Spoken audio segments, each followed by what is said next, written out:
Why am I still single? That's the question I get asked often. Oh my goodness, the last 5 years. Why am I still single? And like I say, why do I have to rush to be in a relationship? From the time, shoot, as long as I can remember, I was always connected to somebody else some kind of way. I was a mother at 18. I was married by 19. I had more children. Divorce. Married again. Children. Divorce. Married again. Like, come on. You know what I mean? At what point do we stop to take out the trash? And I'm not talking about just the relationship, you know what I mean, itself, but everything that was connected to it. When do we stop? Especially those things that didn't end well. When do we really stop and evaluate what's going on and recognize that I'm the common denominator? Yes. So what's going on with me? You understand me? That things end like they end. Be it because I want out all of a sudden, you know what I mean? Which was, that was just really it. I wanted out. And so divorce was inevitable. And you have to stop and think about why. Why and what is really going on with me as to why after it's just like having to get out that spirit of rejection. I had to really overcome that. Wanted to get out and get away and, break it off before I felt like I would be hurt. You know, having and coming up with rejection issues and abandonment issues, that people really deal with that in different ways. You get what I'm saying? And with that being said, I recognize now the domino effect, even with when it came to some of my own children. That spirit of rejection, that spirit of meanness, you know what I mean? Abandonment, like whatever it is. And it's just like at some point, we have to stop and take out the trash. At some point, we have to evaluate what is going on with us. We have to do the inner work. We have to do the self work before we talking about getting out of one thing and getting into something else. I did that. That didn't work.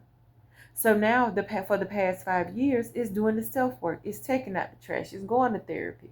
It's connecting with myself. It's finding out what do I want. It is putting and making my children a priority as best as possible. You know what I mean? It's discovering who I am as an individual, as a grown woman, as a woman, period. Not somebody mama, not somebody wife, not, you know what I mean, career wise. Who am I as an individual? And we have to take the time to do that. Why does society make women feel like we have to be connected to somebody to be important? We have to have a relationship. And it's just like no matter what you do on your own or accomplish by yourself, everybody go back to, oh, you ain't dating, you ain't married, you ain't got no man. After I done, you see that I done accomplished or I'm doing dot, dot, dot, dot, dot. All you can think about is what a man is. No. God made us single individuals, and yes, He built us for community. He built us to be relational, and I'm all for marriage. You hear me? And let me tell you something, I'm not against it. The time comes, the person comes, and I know it's from God because I'll know. Then we'll look at it from there. I love love. I love marriage. I'm an advocate for it. I've done it 3 times. You get what I'm saying? All right? I've done it 3 times. It was me who wanted the divorce, not the other way around, you know? And so with that being said, it's just like, okay, I know I'm a wife, but what's going on with me? You know what I mean? This fear that begins, that creeps in. What's happening there? God, I got to lay that before you. I got to lay that father wound before you. I got to lay that mother wound before you.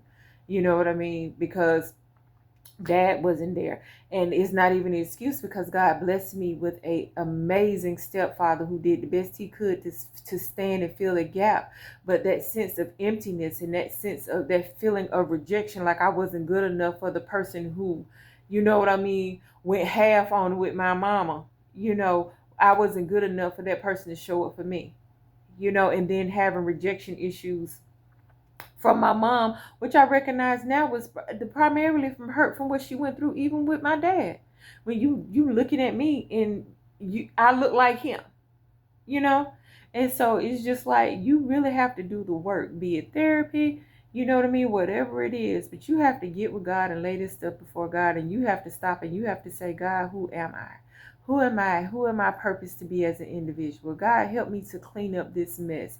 Heal those wounds, Father God, so I can stop this mess right now. I'm not passing no more of these shenanigans down. This don't have to be my children's life. Okay? And in these past 5 years, to hear my adult children say that they're proud of me, seeing their mom do a 180 from who I was and where I was to who I am now, that is nothing but the power of God. But that's to me discovering who I am and who He created me to be and beginning to see myself as He sees me. Okay? So why am I single? I'm single because I need to be. I'm single because I choose to be. I'm single because I want to know and discover who I am as an individual. I'm single because I want to be healthy and whole before I go in. This ain't no 50-50. We both need to show up 100%. Okay? We don't need to go in looking for help. You ain't going in looking for nobody to be your mama and your daddy. You understand me? Two whole individuals connecting together as in a partnership on kingdom business. That's it. All right. I just wanted to share. I love y'all.